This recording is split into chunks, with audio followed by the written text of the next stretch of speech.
হরে কৃষ্ণ। কেমন আছো সবাই? আশা করি সবাই ভালো আছো। একটা ভিডিওতে তোমাদের স্বাগত। তো আজ আমি রেসিপি নিয়ে চলে এসেছি, দারুণ একটা রেসিপি। আশা করি তোমাদের ভালো লাগবে। তো তোমরা দেখতে থাকো আর আমার সাথে থাকো। দেখো, আমি মটরটা ভিজিয়ে রেখেছিলাম, ছোট ছোট করে আলু কেটে নিয়েছি, নিয়ে ধুয়ে প্রেসার কুকারে লবণ দিয়ে সিদ্ধ করতে বসিয়ে দিচ্ছি। আর এখানে মটরশুঁটি, কাঁচা লঙ্কা, আদা আর চিনি আর একটু ধনেপাতা দিলাম, দিয়ে এটাকে একটু জল দিয়ে পেস্ট করে নেব। তো এটা পেস্ট করে নিই। এই যে মিক্সিটা এনেছি, তো মিক্সিটা দিয়ে এখন পেস্ট করে নেব। তো ততক্ষণ পেস্ট করে নিই। আর ওদিকে ময়দা আর আটা রেডি করে নিয়েছি। ময়দা আর আটা আমি হাফ ময়দা নিয়েছি, হাফ আটা নিয়েছি। তোমরা চাইলে খালি ময়দা দিয়ে করতে পারো। আর এই যে পেস্ট করেছিলাম সেটা দিয়ে ভালো করে ময়দাটা মেখে নেব। একটু লবণ দিয়েছি, দিয়ে ভালো করে মেখে নিচ্ছি। মাখাটা একটু নরম করে মাখতে হবে। তো এই দেখো, পুরো চটচটে হয়ে গেছে, মাখাটা হাতে লেগে যাচ্ছে, সেই জন্য একটু তেল দিয়ে নিচ্ছি। তো তেল দিয়ে ভালো করে মেখে নেব। নিয়ে তারপরে চলো, এখানে নিয়েছি কর্নফ্লাওয়ার আর একটু তেল নিয়েছি, নিয়ে ভালো করে গুলিয়ে নিচ্ছি। এটাকে ভালো করে গুলিয়ে নিয়ে এখন পরোটা বেলবো, পরোটাতে এটা মাখিয়ে দেব। তো এই দেখো, একটা পরোটা লেচি নিয়ে নিয়েছি, নিয়ে এটাকে তেল দিয়ে বেলবো। ময়দা দিয়ে বেললে হবে না, এটাকে তেল দিয়ে বেলতে হবে। তো তেল দিয়ে বেলছি। বেলে ওই যে মিক্স করে রেখেছিলাম কর্নফ্লাওয়ার, তো ওইটা ওর মধ্যে মাখিয়ে দেব। এই দেখো, এর মধ্যে মাখিয়ে দিলাম, হাত দিয়ে ভালো করে মাখিয়ে দেব। দিয়ে তারপরে ভাঁজ করে নেব, এই সাইড দিয়ে ভাঁজ করে নেব। ওর ওপরে আর একটু কর্নফ্লাওয়ার দিয়ে দেব, দিয়ে ভালো করে আবার ওই সাইড দিয়ে ভাঁজ করে নেব।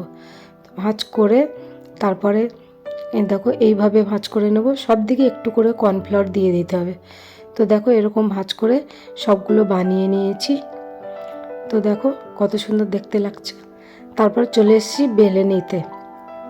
তো এবার দেখো, সেই যে ভাঁজ করে রেখেছিলাম সেইগুলো এখন ভালো করে বেলে নেব। তবে এটা কিন্তু গোল করে বেলা যাবে না, এই দেখো এইভাবে বেলে নিতে হবে। তো দেখো, বেলে নিয়েছি। আর ওদিকে আমি তাওয়া বসিয়ে দিয়েছি, তাওয়াটা ততক্ষণ গরম হচ্ছে।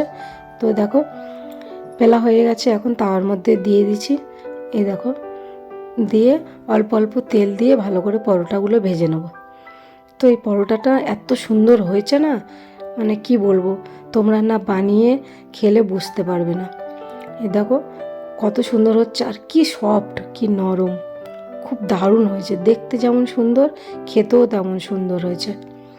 কিন্তু মাখাটা একটু নরম করে মাখতে হবে। তো দেখো, আমি এইভাবে উল্টে পাল্টে ভালো করে ভেজে নিচ্ছি। তো ভালোভাবে ভেজে নিয়ে তো চলো, তারপরে আমি ওদিকে মটরটা তো সিদ্ধ করে রেখেছি, তরকারি করব, ঘুগনি করব।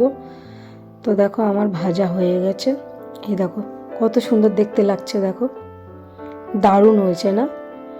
তারপরে দেখো, কড়াইটা বসিয়ে দিয়েছি, ওর মধ্যে তেজপাতা, শুকনো লঙ্কা, পাঁচফোড়ন, হিং দিয়ে দিয়েছি। আর এখন দেব টমেটো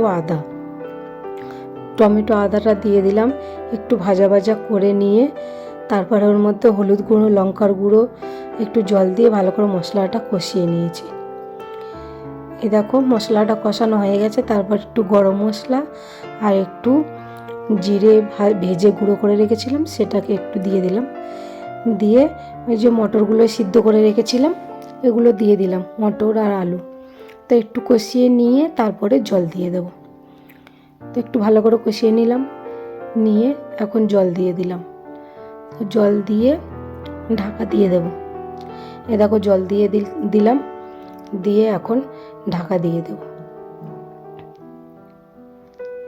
তো চলো, ঢাকা দিয়ে দিলাম। তো আমাদের হয়ে গেছে ঘুগনি। এখন একটু ধনেপাতা ছড়িয়ে দেব। ধনেপাতা ছড়িয়ে দিলাম, দিয়ে এখন নামিয়ে নেব। নামিয়ে ওদিকে চলো, আমি ভোগ লাগাবো, রেডি করে নিই। তো চলো বন্ধুরা, হয়ে গেছে ঘুগনিটা। তারপরে চলে এসে দেখো ভোগ লাগাতে। দেখো ভোগ লাগিয়ে দিচ্ছি, প্রসাদ দর্শন করে নাও। তো কেমন লাগলো ভিডিওটা অবশ্যই কমেন্ট করে জানিও। ভালো লাগলে লাইক কমেন্ট শেয়ার করে দিও। আবার দেখা হবে নতুন ভিডিওতে। হরে কৃষ্ণ।